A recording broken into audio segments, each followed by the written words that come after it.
ही guys, कैसे हो? Welcome to the channel. आज की इस वीडियो में मैं आपके लिए बैटल टू द हेवंस के लेटेस्ट एपिसोड को एक्सप्लेन करने वाला हूँ। वीडियो बहुत ज्यादा इंटरेस्टिंग होगी, इसीलिए अभी के भी वीडियो को लाइक कर दो। बैटल टू द हेवंस की पिछले एपिसोड में हमने देखा था सोवियन अपने जियामा एम्पायर पे अटैक करने की जर्नी पे है, जिसमें थोड़ी मस्ती थोड़ी लड़ाई करते हुए ये लोग अपनी जर्नी को बिता रहे हैं। क्वीन मेडुसा और जियान नीचे गुजर रहे एक एम्पायर से बहुत ही ज्यादा रेयर ट्रेजर्स को भी उठा ले आते हैं, जिसके बाद फिर वो लोग अपनी सिर्फ की रफ्तार को तेज करके वहाँ से भाग जाते हैं। और अब आगे एपिसोड स्टार्ट होती है, जहाँ हम देखते हैं अब पूरे 2 महीने बीत चुके हैं और अब इन लोगों की शिप जियामा एम्पायर के बॉर्डर पे पहुंच चुकी है। हम देख सकते हैं सोवियन के शिप का काफिला जा रहा है और सोवियन बहुत ही ज्यादा मोटिवेटेड है। कह रहा है, मैं सोवियन आखिर 3 साल बाद जियामा एम्पायर वापस लौट रहा हूँ। पता नहीं मुझे कितने कोई याद रखे होंगे। श्योली सोवियन के पास आ जाता है, कहता है, सोवियन तुम तो काफी ज्यादा मोटिवेटेड लग रहे हो। इतने दिनों में मैंने तुम्हें पहली बार इतना ज्यादा मोटिवेटेड देखा। तो फिर सोवियन बताता है, ब्रदर ये वही जगह है जहाँ से पिछले बार मैं भागा था और पूरे 3 साल बाद मैं इस जेंगुई पास में वापस लौट आया हूँ। सोवियन सिटी को देख रहा है, कह रहा है, ये जगह तो बिल्कुल भी नहीं बदली है। मैं सोच रहा हूँ यहाँ के लीडर कैसे होंगे। पिछले बार मैं जब यहाँ से गुजर रहा था उन्होंने मेरी काफी ज्यादा हेल्प करी थी। वो नीचे देख रहा होता है, तभी उसे नीचे सिटी में एक जोर की ब्लास्ट की आवाज सुनाई देती है। सोवियन कहता है, यहाँ कुछ तो गड़बड़ है। मेडुसा कहती है, मुझे इस सिटी में फाइटिंग एटमॉस्फेयर फील हो रहा है। और हम देखते हैं सिटी में वॉरियर्स के बीच में जंग छिड़ी हुई है। सिटी में तो कत्लेआम मचा हुआ है। सोल्जर्स के साथ बैंडिट्स की फाइट हो रही है और देख रहे हैं कि यहाँ बैंडिट्स की जीत हो रही है। हमें पता चलता है ये जो बैंडिट ग्रुप है ये इसी क्लैन का एक हिस्सा है और इसका लीडर मैंगली इस क्लैन के सोवरेन के ऊपर हमला कर दिया है। सोवरेन का नाम मूताई है। मूताई मैंगली से कह रहा है, मैंगली तुम्हारी हिम्मत कैसे हुई अपने कमांडर के ऊपर हमला करने की? आज मैं तुम्हें यहाँ खत्म करके रख दूंगा। तो फिर मैंगली बहुत ज्यादा कॉन्फिडेंस में कह रहा है, ऐसी बातें कहकर आप मुझे डराने की कोशिश कर रहे हो। अगर मैं आपके ऊपर हमला किया हूँ तो इसके पीछे जरूर कोई राज होगा। जरूर मैं अकेले तो आपके ऊपर हमला नहीं करने वाला। ऑफ कोर्स कोई है जो मुझे सपोर्ट कर रहा है और इसीलिए मैं आपको एक सजेशन देता हूँ, अपने सारे मिलिट्री पावर को मुझे हैंड ओवर करके यहाँ पे से चले जाइए, वरना आपको यहाँ मेरे हाथों मरना होगा। मूताई उसके ऊपर हंसता है, कहता है, तुम्हारी पीक फाइटिंग स्पिरिट और तुम्हें ये बोलने में शर्म नहीं आ रही है? तुम्हें लगता है तुम मुझे मार पाओगे? अरे लड़के सुधर जाओ, वरना तुम्हें आज मेरे तलवार से मरने से कोई नहीं बचाने वाला। तो ये मैंगली उससे बहुत ही एटीट्यूड में कहता है, इतने ज्यादा घमंड में क्यों? तुम्हारा घमंड इसलिए है क्योंकि तुम अभी अभी दांग वैंग लेवल में प्रो कर रहे हो। जिसके बाद वो किसी को समन करता है, एल्डर यूनफान प्लीज मेरी हेल्प कीजिए। और दोस्तों फिर उसी के साथ हम देखते हैं यूनलैंड क्लैन के बहुत सारे वॉरियर्स उस पूरे जगह को घेर लेते हैं और यूनलैंड क्लैन का एक कमांडर यूनफान वहाँ बहुत ही ज्यादा एटीट्यूड में मूताई के सामने आकर खड़ा हो जाता है। मूताई जैसे ही ये नजारा देखता है वो घबरा जाता है।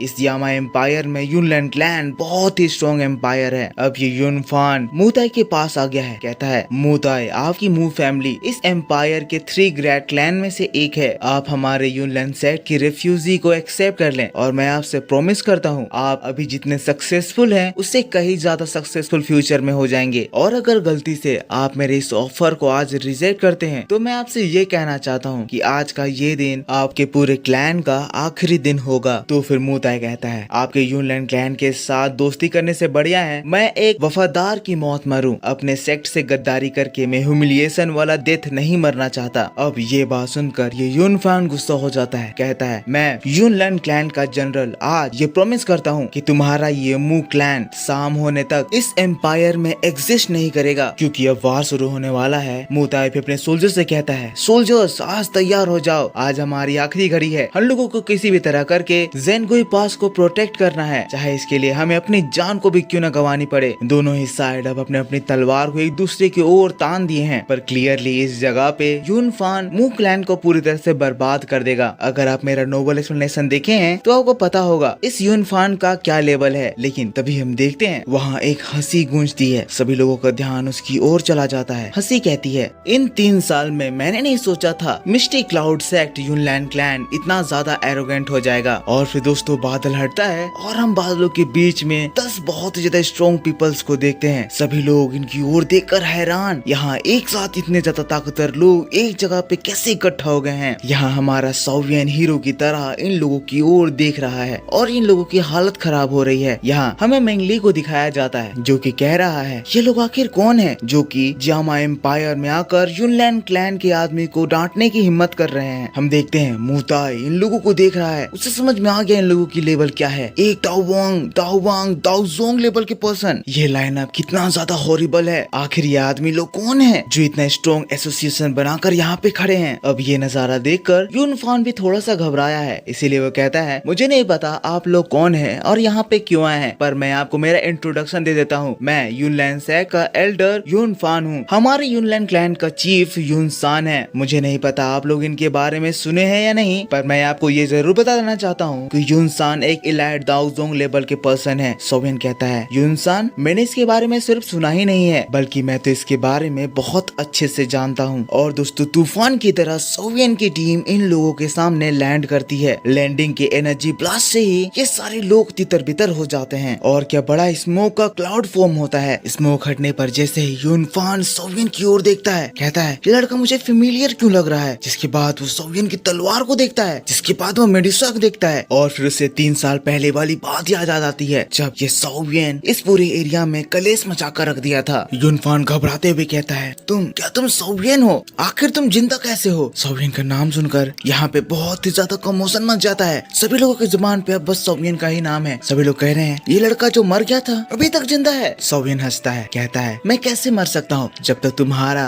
वो ओल्ड मैन थीव यूनसान जिंदा है। मेरा उससे बहुत पुराना हिसाब बाकी है। जब तक मैं ना उसे मार दूं तब तक तो मुझे जिंदा रहना ही होगा। अब सोवियन की इस बात के बाद इस पूरे एनवायरनमेंट में एकदम सन्नाटा फैल जाता है। सभी लोग घबरा चुके हैं। जिसके बाद फिर सोवियन मुताई के पास जाता है। मुताई सोवियन को देख थोड़ा सा घबराने लगता है। सोवियन कहता है ब्रदर मुताई आपको इस तरह से मेरे से नर्वस होने की जरूरत नहीं है। आप ही ने मुझको पिछले बार यहाँ से बच के भागने में मदद की थी। मैं आपके इस हेल्प को कभी भी नहीं भूलूंगा। मुताई को फिर से 3 साल पहले वाली बात याद आने लगती है जब सोवियन यहाँ से जा रहा था। सोवियन ने कहा था चाहे मुझे 2 साल लगे या 5 साल मैं इस जामा एम्पायर में वापस लौटूंगा। आपने मेरी हेल्प करी, मैं आपका एहसान कभी नहीं भूलूंगा और फ्यूचर में मैं आपकी मुताई फैमिली का काम जरूर आऊंगा। अब जबकि मुताई को पूरी तरह से विश्वास हो गया है कि ये सोवियन है, वो खुश हो जाता है। कहता है सोवियन तुम वापस आ गए। पर तभी पीछे से हमें यूनफान की आवाज सुनाई देती है। कहता है हम लोगों को यूनलैंड सेक्ट से ऑर्डर है, जहाँ भी हमें सोवियन दिखे हमें उससे फौरन मार देना है। इसी के साथ हम देखते हैं यूनलैंड क्लैन के वॉरियर्स एक साथ ही सोवियन की ओर झपट पड़ते हैं। पर तभी सोवियन के सैनिक शिप से उतरते हैं। एक एक झटके में यूनलैंड क्लैन के स्ट्रॉन्ग सोल्जर्स को हमेशा के लिए खत्म कर देते हैं। ये नजारा और भी ज्यादा खतरनाक होता है और ऐसे पावर को देखकर ये सभी लोगों की हालत खराब हो जाती है। यहाँ तो मैक्सिमम ही ब्लैक डोमेन के प्रोफेशनल वॉरियर्स हैं, कुछ इनर कोर्टयार्ड से पैनमोन ग्रुप के स्ट्रॉन्ग सोल्जर्स। इनकी पावर लेवल के सामने यूनलैंड क्लैन के इन सोल्जर की कोई औकात नहीं थी। सभी लोग ही ये सीन देखकर एकदम चौंक गए हैं। मुताई कह रहा है ये सभी लोग सोल पीक मास्टर फाइटर हैं और इन सभी को ये सुपर पावर हाउसेस एक ही झटके में खत्म कर दिए। सोवियन ये लड़का इन 3 सालों में इतनी ग्रेट पावर अचीव कर लिया है कि आज इसके सामने इसके साथ इतने स्ट्रॉन्ग पीपल हैं कि वो लोग पूरे सेट को हिला के रख सकते हैं। सोवियन आगे बढ़ता है। यूनलैंड क्लैन के लोगों की हालत खराब होती है। हम देखते हैं मेंगली तुरंत ही वहाँ एक फ्लेयर जलाकर बैकअप का संकेत देता है और ये चीज देखकर यहाँ सभी लोग अलर्ट हो जाते हैं। पर मुताई से हमें पता चलता है कि यहाँ पे अब एक बहुत बड़ी आर्मी आने वाली है। इस फ्लेयर के बाद गेट के बाहर भगदड़ मच गई है। यहाँ काफी बड़ी फोर्स मेंगली के बैकअप में थी। मेंगली भी अब बहुत ज्यादा कॉन्फिडेंस में आ गया है। कह रहा है लड़के तुम यहाँ पे वापस आ तो गए, पर यहाँ पे से आज तुम जिंदा बच के नहीं जाओगे। मुताई तुम्हें क्या लगा था मैं यहाँ पे बिना पूरी तैयारी किए आया हूँ। लेकिन दोस्तों तभी हम स्याओ ली को देखते हैं जो कि सोल्जर्स को लेकर नीचे कूद गया है। बाहर से हम बहुत ही बड़ी फौज की आवाज सुन रहे हैं, पर थोड़ी देर बाद वो आवाज बहुत ही जोरदार फाइट में बदल जाती है। स्याओ ली अपने सोल्जर्स के साथ उनके ऊपर हमला कर दिया है। हमला इतना ज्यादा जोरदार होता है ऐसा लगता है जैसे इस जगह पे भूकंप सा आ गया है। सभी लोग शॉक्ड, आखिर यहाँ हो क्या रहा है, इतनी ज्यादा नॉइज कहाँ से आ रही है। तो फिर सोवियन भी कहता है तो तुम्हें क्या लगा मैं यहाँ पे सिर्फ 10 लोगों के साथ मिलकर यूनलैंड सेट के साथ वार करने के लिए आ जाऊंगा, क्या मैं अपने साथ कुछ लोगों को नहीं ला सकता। उसके बाद हम उस अरीना का दरवाजा खुलता हुआ देखते हैं जहाँ से हमें स्याओ ली को दिखाया जाता है। स्याओ ली यूनलैंड सेट से जो बैकअप था उन सभी लोगों को पीट दिया है। हाथ झाड़ कर कहता है मेरे भाई बाहर सब कुछ सेटल कर दिया गया है। अब ये नजारा देखकर मेंगली की हालत खराब हो गई है। वो यूनफान से कह रहा है एल्डर ये क्या हो गया, अब हमें क्या करना चाहिए। तो फिर यूनफान कहता है मेंगली मैं इन लोगों को रोकने की कोशिश करता हूँ, तुम यहाँ से तुरंत कैपिटल जाओ, वहाँ लीडर को बताओ कि सोवियन वापस आ आ गया है। मेंगली वहाँ से भागता है। यूनफान वहाँ सोवियन के ऊपर अटैक करने के लिए अपना अटैक फॉर्मेशन तैयार करता है, लेकिन हम देखते हैं मेंगली के थोड़े दूर जाते ही एक सक्शन फोर्स मेंगली को खींच लेती है। ये फोर्स सोवियन की है। हम देखते हैं यूनफान ये नजारा देखकर तुरंत ही सोवियन के ऊपर हमला कर भागता है। एक्चुअल में डरपोक तो यूनफान था, जो कि मेंगली को जानबूझकर भागने को कहा था ताकि वो लोग मेंगली को पकड़े और यूनफान मौका पाकर भागे। सोवियन के दोस्त यूनफान को पकड़ने के लिए जाने लगते हैं, तो फिर सोवियन कहता है रहने दो, मैं इसको देख लूंगा। जिसके बाद सोवियन सबसे पहले यूनफान के अटैक को डिस्ट्रॉय करता है। नेक्स्टली वो अपने फिस्ट के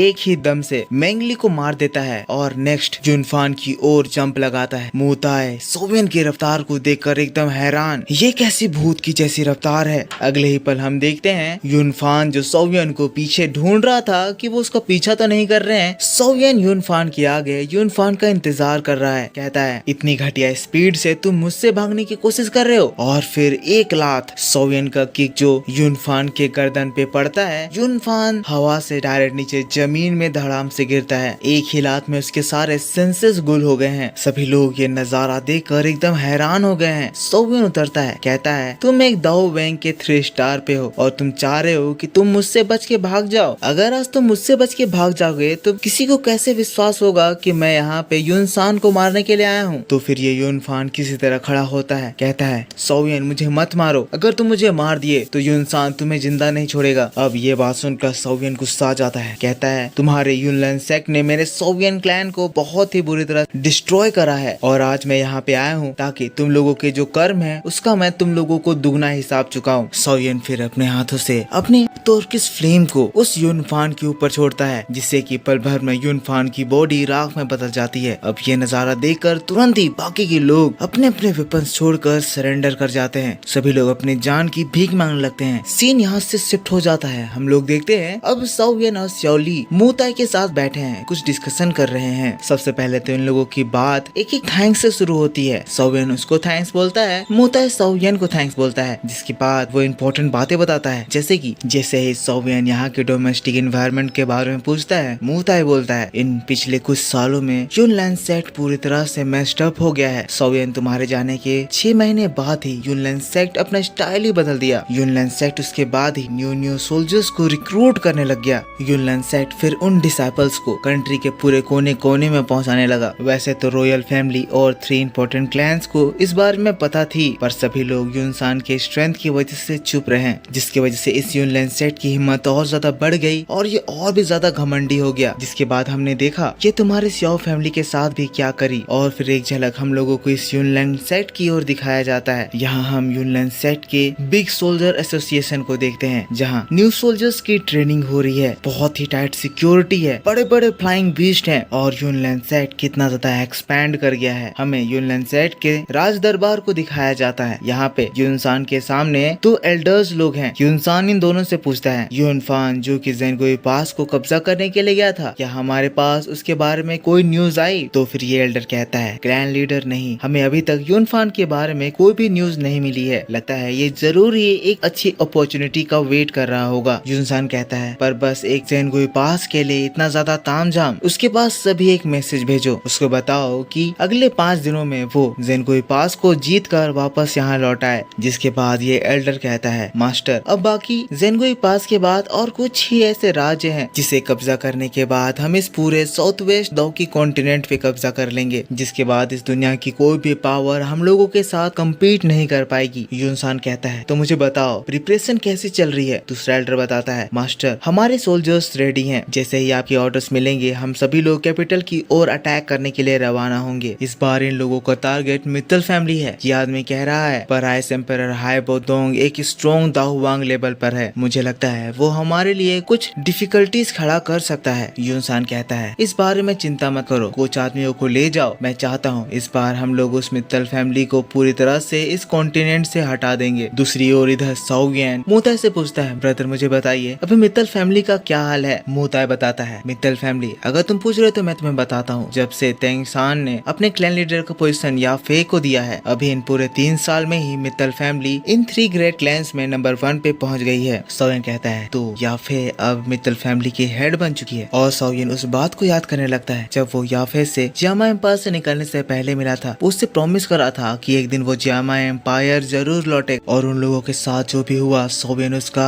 100 गुना बदला चुकाएगा। जिसके बाद इधर सियाओली मूताई से पूछता है, ब्रदर मैंने सुना है अब यूनलैंड सेक्ट का लीडर यून सान है, तो फिर यून यून का क्या हुआ, क्या वो क्लैन लीडर नहीं रही? मूताई कहता है यून यून को क्लैन लीडर की पोजीशन से रिमूव कर दिया गया, जैसे सोवियन जियामा एम्पायर को छोड़कर भागा। एक बार के लिए सब कुछ शांत हो जाता है। सोवियन कुछ सोचने लगता है, वो यून यून के बारे में ही सोच रहा है। मूताई कहता है अभी जो भी यूनलैंड सेक्ट के साथ हो रहा है वो सभी कुछ यून सान की वजह से ही हो रहा है, इसीलिए ये कहा जा सकता है कि यून सान ही है जो इस पूरे जियामा एम्पायर के लिए अब बिगेस्ट थ्रेट बन गया है। और वैसे मेरे पास एक ये भी खबर आई है कि ये यून सान कुछ ही समय में इन 3 ग्रेट क्लैंस के ऊपर ही हमला करने वाला है, और इससे मुझे लगता है कि सबसे पहले वो मित्तल फैमिली के ऊपर ही ये ऑपरेशन शुरू करेगा। सोवियन शॉक्ड हो जाता है, कहता है आखिर क्यों? मूताई बताता है हाइडोंग और मित्तल फैमिली सियाओफियान ब्रदर्स और सियाओ फैमिली को यूनलैंड सेक्ट से बचने में मदद करे थे, इसीलिए अब मित्तल फैमिली के लिए यून सान को दिल में खुन्नस चढ़ गया है। वो मित्तल फैमिली से बहुत ज्यादा चिढ़ रहा था, इसलिए मुझे लगता है कि अगर वो इन 3 क्लैंस के ऊपर हमला करेगा तो वो सबसे पहले मित्तल फैमिली को ही डिस्ट्रॉय करने की कोशिश करेगा। अब ये बात सुनकर सोवियन और सियाओली खड़े हो जाते हैं, कहते हैं अगर ऐसी बात है तो हमें जल्द से जल्द मित्तल फैमिली के पास लौटना होगा। और इसके तुरंत बाद हम देखते हैं सोवियन और सियाओली मूताई को अलविदा करके मित्तल फैमिली की ओर निकल पड़ते हैं। नेक्स्ट सीन में हम देखते हैं यूनलैंड सेक्ट में हलचल मची हुई है, कुछ तो हो रहा है। सोल्जर्स लोग एक जगह पे तेजी से इकट्ठा हो रहे हैं। इस जगह पे हमें यूनियन को भी दिखाया जाता है। यूनियन ये हलचल सुन रही है लेकिन वो परेशान है, वो सोच रही है कि सच में ये सब करना जरूरी है। जिसके बाद वो एक ब्रोच को देखती है और फिर सोवियन को भी याद करती है। हाँ हम देखते हैं यूनलैंड क्लैन में ये यून सान अपने एक सीक्रेट लोकेशन पे है। ये जगह वही जगह है जहाँ ये हॉल ऑफ सोल के पर्सन यून सान के दिए हुए लोगों के सोल को कैप्चर करके रखते हैं। यून सान उससे पूछता है वो लोग क्या कर रहे हैं। ये बात सुनकर वो हॉल ऑफ सोल का आदमी यून सान के ऊपर हमला करता है। यून सान उससे बच तो जाता है पर कुछ रिएक्ट नहीं करता है। हॉल ऑफ सोल का आदमी हंसने लगता है, कहता है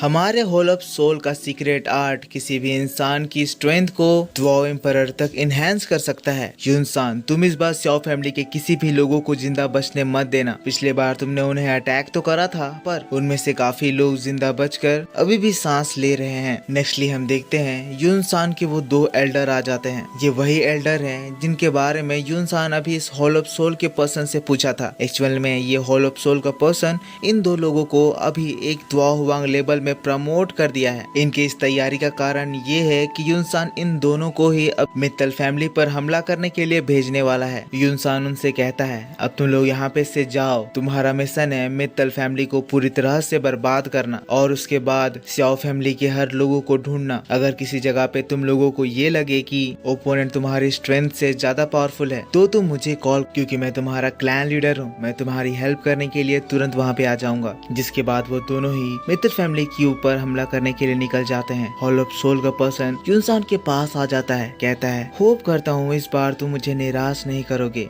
तो यून सान कहता है तुम्हारी हॉल ऑफ सोल, आखिर तुम लोग सियाओ फैमिली से एग्जैक्टली चाहते क्या हो? वो सोलो पर्सन यून सान के पास बहुत ही डरावनी आवाज में कहता है ये ज्यादा बेहतर नहीं होगा अगर तुम मुझे इसके बारे में ना पूछो। वैसे भी अगर तुम्हें इस बारे में पता चल भी गया तो तुम फायदे की बजाय मुसीबत में पड़ जाओगे। और दोस्तों अब सीन शिफ्ट होता है। हम लोगों को सोवियन के जहाजों का मेला दिखाया जाता है।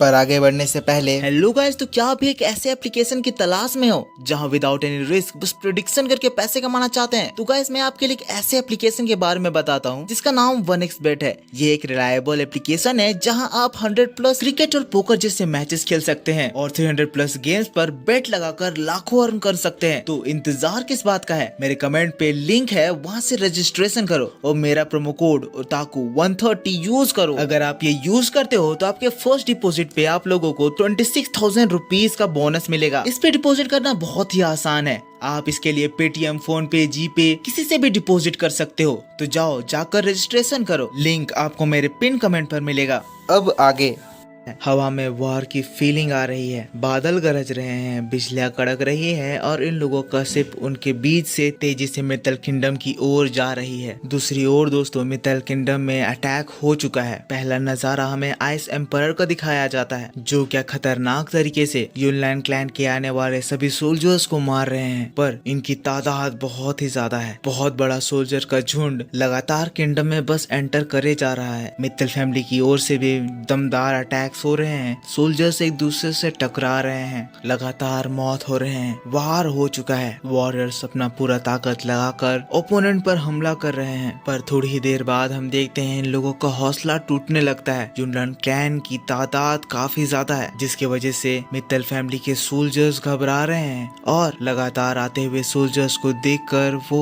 हिम्मत छोड़कर भागने लगते हैं। हमें एल्डर्स लोग को दिखाया जाता है जो कि अपने सोल्जर्स का हौसला बढ़ा रहे हैं और ओपोनेंट को मार रहे हैं, पर ये लोग कंफ्यूज हैं कि मित्तल फैमिली के ऊपर ये लोग अटैक क्यों कर रहे हैं। फर्स्ट एल्डर कहते हैं इन लोगों का जो भी रीजन हो, पर हमारे ऊपर अभी अटैक हो चुका है और हमें इससे डील करना है, इसलिए हमें इस बात पे कंसंट्रेट करना है कि हम अपने देश की रक्षा कैसे करें। और दोस्तों तब हम देखते हैं आइस एम्परर की एंट्री होती है। आइस एम्परर की एक ही हमले पे वो बड़ा सा सोल्जर का झुंड जो एयर से अटैक कर रहा था, मैक्सिमम लोग पल भर में मारे जाते हैं और बाकी बचे लोग जान बचाकर रास्ता चेंज कर देते हैं, भागने लगते हैं। लेकिन अभी भी ये लोग किंगडम को चारों ओर से घेर कर खड़े हुए हैं। तभी हम देखते हैं वहाँ से स्याओडिंग आ जाता है। स्याओडिंग अपने व्हील चेयर में है, पर भी सभी के सामने इस वॉर के बीच आकर कहता है ये डिजास्टर जो मित्तल फैमिली को झेलना पड़ रहा है, ये सब कुछ हमारे स्याओ फैमिली की वजह से स्टार्ट हुआ है। अगर आप लोग मुझे और मेरी हाफ स्याओ फैमिली को उन लोगों को हैंड ओवर कर दोगे तो मुझे लगता है ये युनलैंड सेक्ट श्योरली यहाँ से रुक जाएगा। बाकी के हाफ को मैं आपको इसीलिए फिर से प्रोटेक्ट करने को कह रहा हूँ, ताकि एटलीस्ट हमारे स्याओ फैमिली पूरी तरह से खत्म ना हो जाए। यहाँ स्याओडिंग को देखकर, उसके हौसले को देखकर सभी लोग बहुत ही ज्यादा दंग रह गए हैं। हम लोग फर्स्ट एल्डर को देखते हैं जो कि अपने मन में कह रहे हैं स्याओडिंग तुम कितने ज्यादा यंग हो, पर तुम्हारी बातें कितनी ज्यादा महान लगती हैं। तुम्हारी ये टैलेंट और तुम्हारी स्याओ फैमिली के साथ हम लोग कभी भी धोखाधड़ी नहीं कर सकते हैं। हम लोग तुम्हारे हमेशा एलाई हैं, और अगर हम लोग तुम्हें इन लोगों को सौंप दे तो हम लोग कभी भी फिर से सिर उठाकर नहीं जी पाएंगे। तभी हम देखते हैं आइस एम्परर जो अभी तक शांत थे कहते हैं वो युनलैंड क्लैन है जो हमारे ऊपर अटैक करा है। ये सिर्फ अब स्याओ फैमिली का मैटर नहीं रह गया है, हम लोग अपने किंगडम की रक्षा करेंगे। और रही बात तुम्हारी या स्याओ फैमिली को उन लोगों को सौंपने की, तो हम लोग ऐसा बिल्कुल नहीं करेंगे। या फे भी कहती है मैंने पहले ही रॉयल फैमिली, नैलन फैमिली और मू फैमिली को कांटेक्ट करा था, पर लगता है वो लोग हमारा साथ नहीं देने वाले हैं। आइस एम्परर कहता है तुम लोग चिंता मत करो, मैं हूँ, चाहे मुझे अपनी जान की भी बाजी क्यों न लगाना पड़े, पर मैं तुम लोगों को सेफ रखूंगा। माहौल इस वक्त बहुत ही ज्यादा सैड भरा हो गया है, जिसके बाद फिर स्याओडिंग लंबी सांस भरता है और आइस एम्परर से कहता है ब्रदर हाय,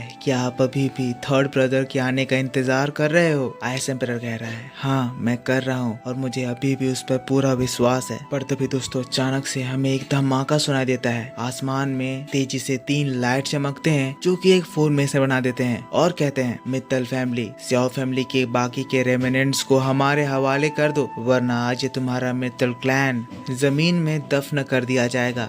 ये बात सुनकर हैबतों एक्टिव हो जाता है, कहता है याफे, हैंगसांग तुम बाकी के सोल्जर्स को लेकर उन लोगों को रोको, मैं इन दोनों से निपटता हूँ। आइस एम्परर उन लोगों के ऊपर हमला करते हैं। हैंगसांग याफे से कहता है याफे, स्याओडिंग को अपने साथ सेफली अंदर लेकर जाओ। जब हमारा ये फर्स्ट लाइन ऑफ डिफेंस टूट जाएगा तो तुम स्याओ फैमिली के साथ लास्ट लाइन में सबको डिफेंड करना। ये माहौल काफी ज्यादा इंटेंस हो गया है, सभी लोग बहुत ही ज्यादा गुस्से में हैं। युनलैंड सेक्ट को एकदम बस तबाह कर देना चाहते हैं। नेक्स्ट सीन में हम देखते हैं हैबतोंग जो इन 2 एल्डर्स के ऊपर हमला कर दिया है। जैसे ही दोनों का अटैक टकराते हैं बहुत ही जोर का धमाका होता है। ये एल्डर्स लोग हैबतोंग से कहने लगते हैं इस तरह से बचकानी हरकत मत करो, क्या तुम अकेले ही हम सभी लोगों को हरा देना चाहते हो? थोड़ा सा सेंसिबल बनो, तुम ऐसा नहीं कर सकते हो, हमारे हवाले स्याओ फैमिली को कर दो और हम तुम्हारे क्लैन को आज जिंदा बख्श दे। आइस एम्परर इन लोगों को देख रहा है, उसे ये समझ में आ गया है कि इन लोगों का विलेबल द्वाहुवांग लेवल पे पहुंच चुका है, पर हाँ अभी इन लोगों की एनर्जी स्टेबल नहीं है। वो एकदम समझ जाता है कि इनकी इस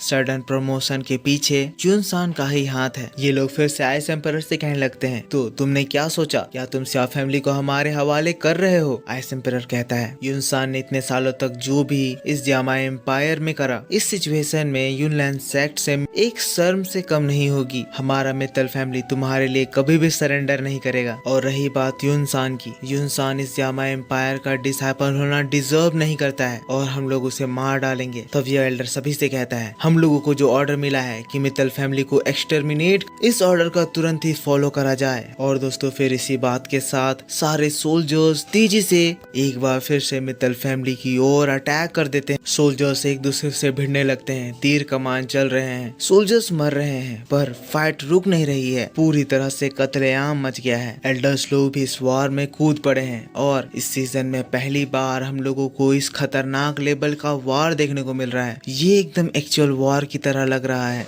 जहां हजारों की तादाद में दो अलग अलग किंगडम्स के सोल्जर्स एक दूसरे को मारने के लिए टकरा गए हैं। तभी फर्स्ट एल्डर आसमान में कुछ और लोगों को भी देखते हैं। तुरंत ही वो उनको रोकने के लिए, ये लोग पहले मित्तल फैमिली के एलाय हुआ करते थे, अच्छे दोस्त थे, इसीलिए फर्स्ट एल्डर कहते हैं आखिर तुम लोग हमारे ऊपर क्यों अटैक कर रहे हो। तो वो लोग बहुत ही एटीट्यूड में कहते हैं हम लोग बस ऑर्डर का पालन कर रहे हैं। आज तुम्हारा जियामा एम्पायर से खत्म होना लिखा है, इसीलिए हम इस चीज में यूनसान का हाथ बटा रहे हैं। फर्स्ट एल्डर कहते हैं याद रखना अब भी मित्तल फैमिली के बुरे वक्त में तुम ऐसा कर रहे हो, पर मैं प्रॉमिस करता हूँ तुम्हें इसका हिसाब जरूर चुकाना पड़ेगा। फर्स्ट एल्डर वो दोनों के ऊपर अटैक कर देते हैं और इधर ये दुआ हुआंग लेवल के दो एल्डर्स हाइबादोंग के ऊपर अटैक कर देते हैं, पर हाइबादोंग अपनी स्पीयर निकाल कर उनके अटैक को रोकता है और अगला हमला इन लोगों का एक टोर्नेडो अटैक होता है। हाइबादोंग अपने स्पीयर से उस पर अटैक करता है, पर ये दो वॉरियर्स आइस एम्परर को एक झटका मारकर पीछे ढकेल देते हैं। अगली वार में तलवार ये दोनों ही हाइबादोंग को मारने के लिए एक बहुत ही बड़ा सा खतरनाक फॉर्मेशन बना देते हैं। यहाँ दुआ हुआंग लेवल वाली फाइट हो रही है, इसका नजारा हम देखते हैं। एक बहुत ही तेज एनर्जी बीम आइस एम्परर को जाकर लगती है। आइस एम्परर खुद को बचाने के लिए आइस क्रिस्टल का सील तैयार करते हैं, पर इस वक्त दोनों ही साइड बहुत ही ज्यादा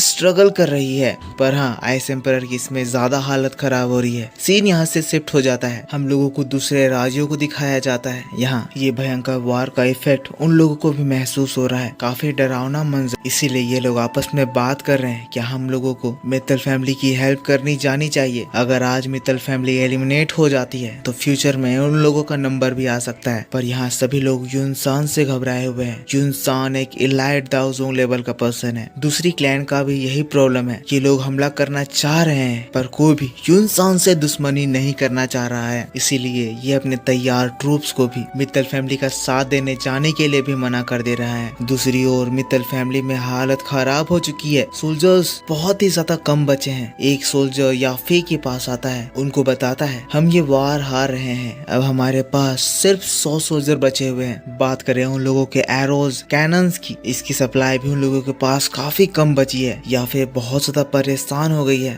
लेकिन फिर इन लोगों का उत्साह बढ़ाने के लिए कहती है जो भी है उन सभी को यूज करो, हमें अपने देश को बचाना है। और दोस्तों सोल्जर्स धड़ाधड़ अटैक्स पे अटैक कर रहे हैं। हम यहाँ स्याओडिंग को भी देखते हैं जो कि व्हीलचेयर में बैठे ही अपने अगल बगल आ रहे वॉरियर्स को मार रहा है। यहाँ याफे कह रही है मैंने नहीं सोचा था ये मिस्टी क्लाउड सेक्ट यूनलैन क्लैन इतनी जल्दी हम लोगों के ऊपर अटैक कर देगा। इसकी वजह से हम लोगों की सप्लाईज बहुत ज्यादा कम है। ऐसा ही चलता रहा तो हम लोग थोड़ी ही देर में ये वॉर हार जाएंगे। पर दोस्तों वही बात करे स्याओडिंग की, स्याओडिंग काफी ज्यादा गुस्से में इन यूनलैन क्लैन के लोगों को मार रहा है। कह रहा है अगर तुम्हें मेरे लोगों को हर्ट करना है तो उससे पहले तुम्हें मेरी लाश से गुजरना होगा। और हेलो गाइस, तो क्या आप भी एक ऐसे एप्लीकेशन की तलाश में हो जहां विदाउट एनी रिस्क बस प्रेडिक्शन करके पैसे कमाना चाहते हैं? तो गाइस मैं आपके लिए एक ऐसे एप्लीकेशन के बारे में बताता हूं जिसका नाम 1xBet है। ये एक रिलायबल एप्लीकेशन है जहां आप 100+ क्रिकेट और पोकर जैसे मैचेस खेल सकते हैं और 300+ गेम्स पर बेट लगाकर लाखों अर्न कर सकते हैं। तो इंतजार किस बात का है, मेरे कमेंट पे लिंक है, वहां से रजिस्ट्रेशन करो और मेरा प्रोमो कोड ओताकू 130 यूज करो। अगर आप ये यूज करते हो तो आपके फर्स्ट डिपॉजिट पे आप लोगों को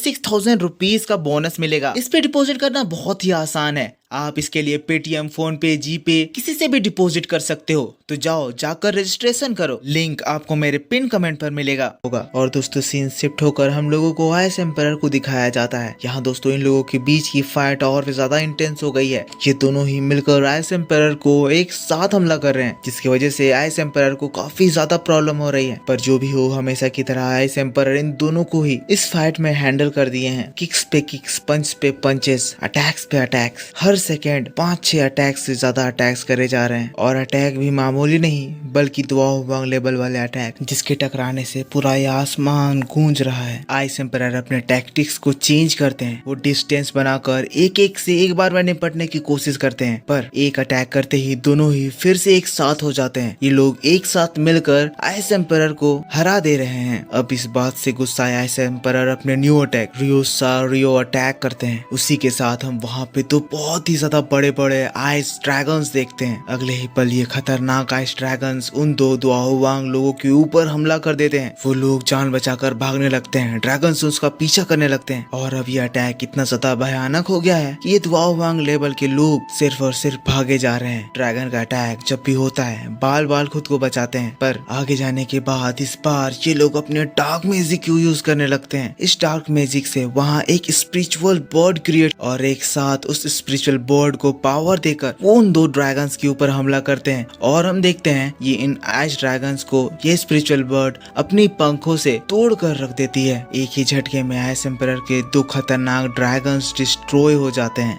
दूसरी ओर जो एल्डर फाइट कर रहे थे हम देखते हैं वो लोग भी एल्डर को हरा दिए हैं और एल्डर जमीन पर उन लोगों से हार कर मुंह के बल गिरे हुए हैं। वो अपने सामने देख रहे हैं उनके सोल्जर्स खत्म हो रहे हैं, यूनान क्लैन के सोल्जर्स जीत रहे हैं, पर वही आसमान इन दुआहुआंग के फाइट से गूंज उठा है। एल्डर कह रहे हैं मैंने नहीं एक्सपेक्ट किया था ये यून येंगर लोग इतने ज्यादा स्ट्रोंग होंगे। इतनी खतरनाक फाइट कि ये आइस एम्परर हाइबादोंग बराबरी की टक्कर दे रहे हैं और उनको हराने के कगार। और तभी हम देखते हैं यहाँ वो दो एल्डर्स भी आ जाते हैं। ये फर्स्ट एल्डर को कहते हैं हमारे पास सरेंडर कर दो, अगर सरेंडर कर देते हो तो हम यूनसान से कहकर तुम्हारी लाइफ को बख्शवा देंगे। फर्स्ट एल्डर अपनी पावर को एक्टिवेट करते हैं, कहते हैं तुम्हें लगता है मित्तल फैमिली तुम लोगों की तरह लालची और मौत से डरती है। एल्डर उन लोगों के ऊपर अटैक कर देते हैं, कहते हैं अगर मैं आज यहाँ मर भी गया तो मैं तुम्हें अपने साथ लेकर ही मरूंगा। और दोस्तों एक बार फिर से एक भयंकर फाइट स्टार्ट हो जाती है। फर्स्ट एल्डर अपनी पूरी ताकत पूरी हिम्मत लगाकर उनसे फाइट कर रहे हैं, पर इस जगह पे वो इन दोनों के सामने कोई मैच नहीं है। इन लोगों की हालत बहुत ज्यादा खराब हो रखी है और ये दोनों यूनलैंड क्लैन के एल्डर फर्स्ट एल्डर को दोनों साइड से मार मार कर बहुत ही बुरी तरह से इंजर्ड कर देते हैं, नीचे जमीन में पटक देते हैं। फर्स्ट एल्डर इस अटैक के बाद बेहोश हो चुके हैं और जैसे ही इनके लोग अपने फर्स्ट एल्डर की हालत इस तरह का देखते हैं वो लोग घबरा जाते हैं, कह रहे हैं हम लोग हारने वाले हैं, हम लोग नहीं जीत पाएंगे, ये लोग बहुत ज्यादा है, बहुत स्ट्रॉन्ग है। और तभी दोस्तों इधर हम आइस एम्परर के साइड में देखते हैं बहुत सारे एल्डर्स लोग अब आइस एम्परर के पास आ गए हैं और ये सभी लोग आइस एम्परर के ऊपर एक ही बार में हमला कर दिए हैं। तलवारों के झुंड से हाइबादोंग बचता है तो एल्डर्स लोग पीछे से उसके ऊपर एक कर्स सील लगा देते हैं और ये एल्डर अब कॉन्फिडेंस में आइस एम्परर से कहते हैं हाइबादोंग तुम्हारे अब मरने का समय आ गया। हाइबादोंग जिसको ये नहीं पता कि उसके पीठ के पीछे सील लगा हुआ है गुस्से में अपनी पावर को एक्टिवेट करता है। वैसे ही हम देखते हैं हाइबादोंग का सील्ड एक्टिवेट हो जाता है और हाइबादोंग इस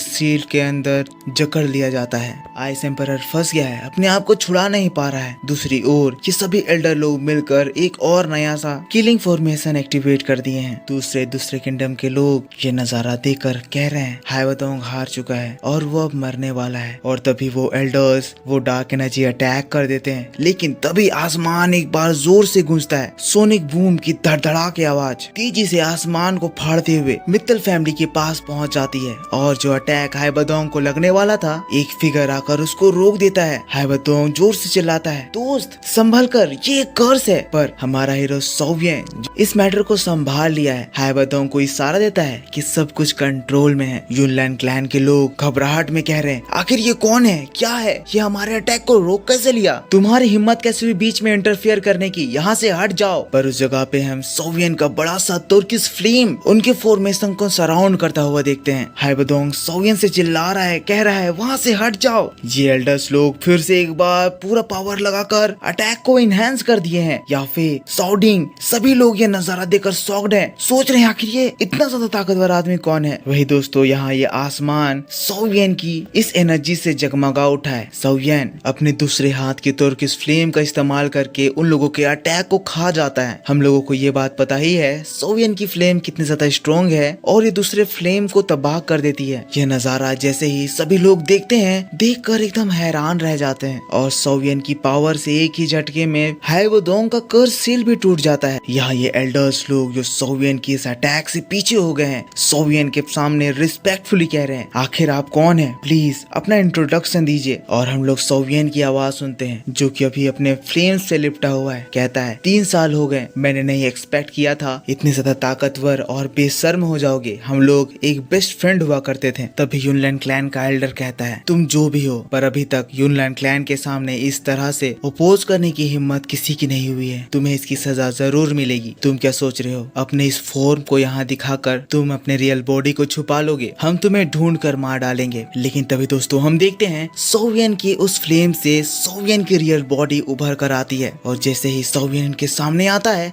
सभी लोग एकदम शॉक्ड हो जाते हैं। हाइबरडोंग शॉक्ड। एल्डर लोग कह रहे हैं ये तो स्याओ फैमिली का सोवियन है। सोवियन कहता है स्याओ फैमिली का सोवियन यूनलैंड सेक्ट के पास आ गया है ताकि वो अपने पुराने हिसाब चुका सके। यहाँ वैसे जो दो दुआहुआंग लेवल के एल्डर लोग हैं वो सोवियन को देखकर कहने लगते हैं तो सोवियन तुम यहाँ पे दौड़कर मरने के लिए आ गए। तुम कितने अच्छे वॉर से दूर अपनी जान बचाकर भागे हुए थे। अच्छा हुआ तुम यहाँ पे आ गए। इस बार हम तुम्हें यहाँ से भागने नहीं देंगे। और फिर वो एल्डर आसमान में एक सिग्नल देता है। उसी के साथ सारे वहाँ पे एल्डर्स लोग इकट्ठा हो जाते हैं, सोवियन को मारने के लिए घेर लिए हैं। हाइबरडोंग कहता है सोवियन संभल कर, हम लोग की तादाद बहुत ज्यादा कम है। सोवियन मुस्कुराता है और ताली बजाकर इशारा देता है। उसी के साथ हम देखते हैं दोस्तों सोवियन के इलाइट सोल्जर्स बादलों के बीच से एंट्री लेते हैं। सोवियन क्या खतरनाक हीरो वाली एंट्री लेता है और क्या हीरो वाली एंट्री करवाता है। तेजी से ये पूरे शिप इस मित्तल पैलेस के सामने आकर खड़े हो जाते हैं। हम लोग स्याओली को देखते हैं। स्याओली एकदम हीरो जैसे ट्राइडेंट को लेकर लड़ने को तैयार उन लोगों के सामने आ जाता है। हम और बाकी के सोल्जर्स को भी देखते हैं, सोवियन के दोस्तों को देखते हैं। सभी लोग पूरी तरह से एक्शन करने को तैयार अपने फ्लाइंग शिप से नीचे उतरते हैं। और दोस्तों ये बहुत ही खूबसूरत पर खतरनाक नजारा देखकर यूनलैंड क्लैन के सभी लोगों की हवा निकल जाती है। सभी लोग उन लोगों को मारने को तैयार सोवियन के सामने आकर खड़े हो जाते हैं। और यूनलैंड क्लैन के लोग समझ जाते हैं कि उन लोगों की मौत यहाँ पे आ चुकी है। और दोस्तों इसी बात के साथ यहाँ ये पार्ट खत्म हो जाता है। I know